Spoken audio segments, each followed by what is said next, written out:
शायद कोई technical glitch है, लेकिन ये कार्रवाई होती नहीं दिखती। और मैं पढ़ दूं दर्शकों के सामने, 13 जनवरी 2022 को बीकानेर गुवाहाटी एक्सप्रेस डीरेल हुई।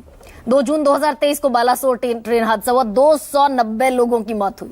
25 अगस्त 2023 को मदुरई ट्रेन हादसा हुआ। 11 अक्टूबर 2023 को रघुनाथपुर के पास ट्रेन डीरेल हुई। और ये लंबी फेहरिस्त है। ऐसे में सुकेश, हम फुटफॉल गिन सकते हैं, हेड काउंट नहीं गिन सकते, हेड काउंट नहीं कर सकते।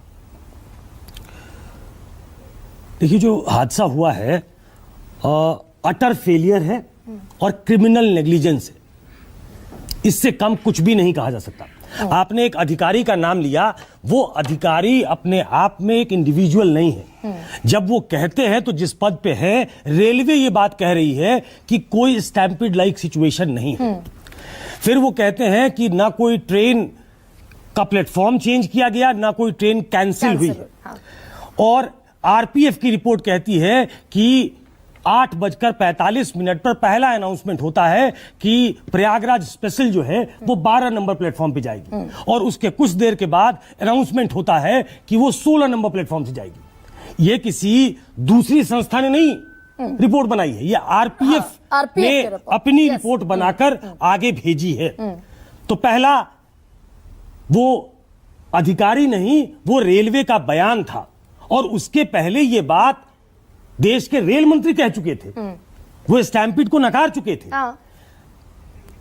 देखिए, पहले इस घटना को छुपाने की कोशिश होती है। मैं बहुत जिम्मेदारी के साथ कहना चाहता हूं, एलजी ट्वीट करते हैं जिसमें वो डेथ की बात करते हैं, लॉस ऑफ लाइव्स। उसके बाद वो 21 मिनट के बाद, 29 मिनट के बाद शायद ट्वीट एडिट करते हैं जिसमें लॉस ऑफ लाइफ को हटाया जाता है। वो मौत पे संवेदना तब होती है जब प्रधानमंत्री जी का पहला ट्वीट आता है, तो वो कंफर्मेशन होता है कि अब ये कहा जा सकता है और हम कह सकते हैं कि डेथ हुई है। फिर उसके बाद अश्विनी वैष्णव का ट्वीट आता है। तो पहले इस घटना पे लीपापोती करने की कोशिश हुई, और एक लेवल पे गड़बड़ी नहीं हुई है। पहला टिकट जिसकी बात की आपने, वो कमर्शियल विंग होता है, उसके लेवल पे गलती हुई। दूसरा, ऑपरेशनल लेवल पे गलती हुई। जो अनाउंसमेंट करता है, जो ट्रेन का मैनेजमेंट करता है, जो प्लेटफॉर्म का मैनेजमेंट करता है, स्टेशन का मैनेजमेंट करता है, तो ऑपरेशन के लेवल पे फेलियर हुई। और तीसरा, सिक्योरिटी के लेवल पे फेलियर हुआ, जिसके मुखिया अरुण कुमार जी रह चुके हैं। उन्होंने बताया भी, थोड़ा बच के बताया, लेकिन बताया है कि सिक्योरिटी का सिस्टम क्या होता है वो प्लेस पे नहीं था, that was not in place. और इसकी वजह से इतनी बड़ी दुर्घटना हुई। आप कहते हैं 18 मौत हुई, आज की रिपोर्ट में कहा गया 20 मौत हुई। आपने उसको 20 मौत फिर क्यों नहीं बताया? जब 20 हो गया तो वो संख्या 20 बतानी चाहिए थी। क्या बयानों से उससे सरकार की का जो इंटेंशन है उस पे डाउट होता है। मैं इंटेंशन पर ही आ रही थी सुकेश, मैं इंटेंशन पर ही आ रही थी। जो 15 तारीख की घटना हुई, उसके बाद बयान ये आया है, मैं बता दूं दर्शकों को एक बार फिर, कि भाई 7500 करोड़ रुपए खर्च हुए, 7500 करोड़ रुपए खर्च हुए कुंभ के आयोजन में, और जीडीपी बढ़ गई 3.5 लाख करोड़ की। तो ये बढ़िया सौदा हुआ क्या? तो ये सब कमर्शियल एंगल, सब इसीलिए 2600 टिकट धड़ाधड़ अंदाज में बेचे जा रहे थे घटना से मात्र 2 घंटे पहले तक, बगैर ये सोचे कि ओवर क्राउडेड हैं प्लेटफॉर्म्स। ये सब तिजारत हो गई क्या? इकोनॉमी में कितना पैसा इन्फ्यूज हुआ, कितनी हमारी इकोनॉमी बढ़ गई, वो लॉस ऑफ लाइफ से बड़ी नहीं हो सकती। नहीं, ये गणित सिर्फ कमर्शियल बेनिफिट तक ही महदूद रह गया क्या? देखिए, ये ब्लेटेंटली कहना कि सिर्फ कमर्शियल लेवल पे हमको आमदनी हो जाए ये देखा जा रहा था, ये तो कहना ठीक नहीं होगा। लेकिन ये मिसमैनेजमेंट था। ये आप क्राउड मैनेजमेंट भी नहीं कर पाए, जिसको आप कह रही हैं कि इसको, जिसको अनुमा आचार्य ने कहा कि क्राउड क्यों कहते हैं, उसको भीड़ क्यों कहते हैं, श्रद्धालु थे वो। चलिए, उसको एक जनरल टर्म में क्राउड मैनेजमेंट कहा जाता है, जो पुलिसिया टर्म होती है, सिक्योरिटी का टर्म होता है, उसमें क्राउड मैनेजमेंट कहा जाता है। आपने उसके बेसिक्स को फॉलो नहीं किया। कुंभ में हादसा हो चुका था, आपको मालूम है। आपको मालूम है कि हर रोज वहां पे लोग लाखों की संख्या में पहुंच रहे हैं, और ट्रेन सबसे बड़ा कैरियर है। आपको जरूरत से ज्यादा एहतियात बरतना चाहिए था आपने वहां पे। फिर मतलब ये हर लेवल पे फेलियर है, कहीं एक ऑफिसर का फेलियर नहीं है, ये पूरा सिस्टम फेलियर है। And where does the buck stop? हाँ, कहा रोहन गुप्ता जी ने कि सिस्टम का फेलियर है। ये बड़ा जनरलाइज टर्म है, सिस्टम का फेलियर है। अरे सिस्टम रन कौन कर रहा है? सिस्टम रन इस देश में सरकार करती है, और उस सरकार के मुखिया रेल मिनिस्टर हैं। रेलवे मिनिस्टर के नाते उन्हें ये जिम्मेदारी लेनी चाहिए। ये कह देना कि सिस्टम फेलियर है और ये मानते हुए कि हाँ कई लेवल पे गलती हुई, टिकटें ज्यादा क्यों बेची गई, वहां सिक्योरिटी क्यों नहीं थी, ये रॉकेट साइंस है क्या? वहां प्लेटफॉर्म क्यों बदल दिया गया? मैं जो सवाल पूछ रही थी, और एक बात जो बार बार कहा जा रहा है, मैंने उनके मुंह से भी सुना कि ट्रेन के बदलने को लेकर, ट्रेन प्लेटफॉर्म के बदलने को लेकर कंफ्यूजन हुआ। अब मत कहिए कंफ्यूजन हुआ, अब मत कहिए कि कंफ्यूजन हुआ। वहां जो सबसे पुराने, और अरुण जी मेरे बात की तस्दीक करेंगे, कि जो सबसे ऑथेंटिक वॉइस होता है, जो ग्राउंड लेवल पे काम करता है, वो कूली होते हैं। कूली पहले दिन से कह रहे हैं कि अचानक से प्लेटफॉर्म बदल दिया गया और बदलने की वजह से भगदड़ हुई, और उसके बाद आरपीएफ की रिपोर्ट कहती है। तो अब कम से कम इसको छिपाए जाने की कोशिश नहीं होनी चाहिए कि कहीं गलती हो गई, सिस्टमेटिक फेलियर है। नहीं, सिस्टमेटिक फेलियर का किसी न किसी को ओनस लेना चाहिए। ओनस, और वो ओनस लेते हुए नहीं दिख रहे हैं क्या रेल मंत्री अश्विनी वैष्णव? क्योंकि कॉन्डोलेंसेस का ट्वीट भी उनका अगले दिन 1:10 पर आया।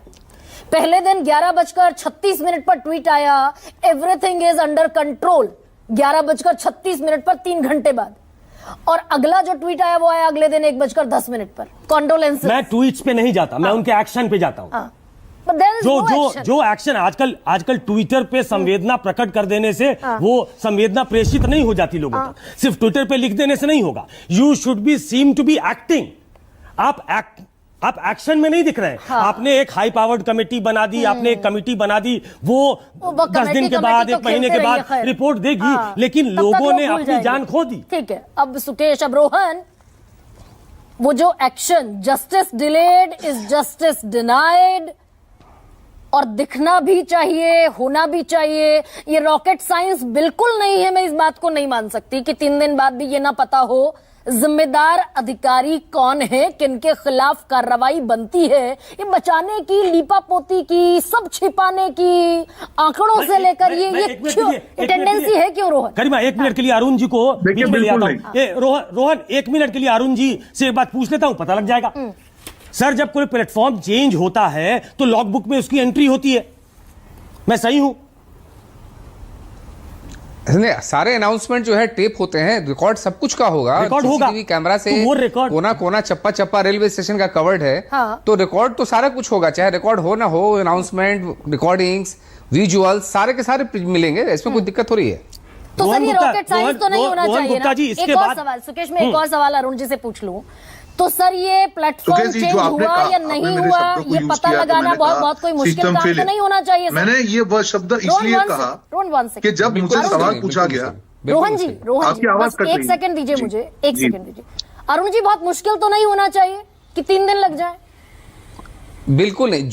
जो कुछ भी घटना 6 बजे शाम से लेके और 8, 9, 10 बजे रात तक हुई होगी, उसमें कोई भी ऐसी घटना नहीं है जिसके रिकॉर्ड उपलब्ध नहीं होंगे, क्योंकि आजकल एक एक एरिया, एक एक चप्पा जो है वो सीसीटीवी से ऑडियो, विजुअल, जो रिकॉर्डिंग होती है, जो अनाउंसमेंट होता है, उसका टेप, सारा कुछ जो है वो उपलब्ध है। सब कुछ मिल जाएगा, ऐसा कुछ नहीं है जो उपलब्ध नहीं होगा। तो लैक ऑफ इंटेंशन है क्या सर?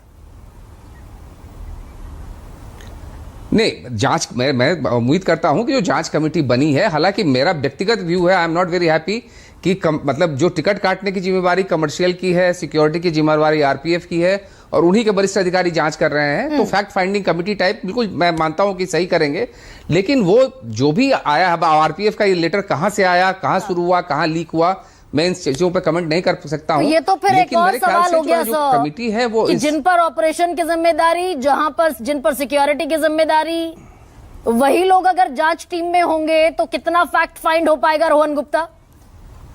देखिए, पहले चलिए आप इसको ये मान के दीजिए कि जब मैंने जब मैंने मेरी बात की शुरुआत की, मैंने कहा सिस्टम, आपने मुझे पूछा जिम्मेदारी किसकी है, तब मैंने कहा कि इसमें जैसे सुकेश भाई ने भी कहा कि कमर्शियल से लेके आरपीएफ से लेके सिक्योरिटी से लेके ओवरऑल मैनेजमेंट, कहीं ना कहीं इतनी बड़ी जब घटना होती है तब कहीं ना कहीं किसका थोड़ा थोड़ा रोल है जिसके कारण इतनी बड़ी घटना हुई है, और हम इसको छोड़ नहीं सकते। नहीं हमें जिम्मेदारी डिजिटल इंडिया में हमें ये अभी तक 3 दिन बाद तक नहीं पता है। देखिए बिल्कुल ऐसा नहीं कि मालूम नहीं चला होगा। जब एक जांच बैठी है वो सारे आयाम को लेकर तथ्य लाएगी ना, उनको मालूम चल गया होगा। हाँ। वो लोग अपनी जब रिपोर्ट बनाएंगे, जो भी जिम्मेदार होंगे देश के सामने लाना चाहिए। मैं बिल्कुल आपके साथ में हूं। कोई और सुकेश भाई के भी कोई साथ में हूं डेडलाइन कि जब इतनी बड़ी घटना होती है तब हमको संवेदनशीलता से ऐसे एक्शन लेने चाहिए कि जिसने भी गलती की हो, वो कोई अधिकारी हो या लोअर लेवल पे हो, उनकी हिम्मत ना हो कि इस प्रकार की घटना जब हो वो केयरलेसनेस समझो या मिसमैनेजमेंट समझो या ओवर एंटिसिपेशन समझो। ये सारे वर्ड्स हैं। मैं इन शब्दों को, मैं यही कह रहा हूं, इन शब्दों का मतलब एक लोगों की शब्द हो जान गया जाने से कोई केयरलेसनेस, एक शब्द हो गया मिसमैनेजमेंट, और उसकी भेंट चढ़ जाए 18 लोग। सुकेश, ये बड़ा गंभीर सवाल है क्या कि कमर्शियल की, सिक्योरिटी की, ऑपरेशन की जिम्मेदारी जिन पर है उन्हीं अधिकारियों को फैक्ट फाइंडिंग कमेटी का जिम्मा दे दिया गया? कितना फैक्ट निकलेगा? बहुत संक्षेप में, मैं 5 सेकंड दे सकती हूँ। अरे भाई, 5 सेकंड में कह दीजिए। एक बहुत पुरानी कहावत है कि न्याय होना नहीं चाहिए, न्याय होते हुए दिखना भी चाहिए। जब वही लोग अपने डिपार्टमेंट की जांच करेंगे तो क्या वो फेयर हो सकते हैं? और उस कॉन्टेक्स्ट में इसको देखिए, जब मैंने शुरू से आखिर तक गिना दिया कि रेलवे ऐसा लगा शुरुआत से ही जैसे कुछ छुपाना चाहती हो। ऐसे में चाहिए था कि जो फैक्ट फाइंडिंग कमेटी बनी है उसका एक ब्रॉडर आयाम हो, वो लगे कि जो जांच कर रहे हैं उन पे लोगों का भरोसा हो, उस पर न्यूट्रलिटी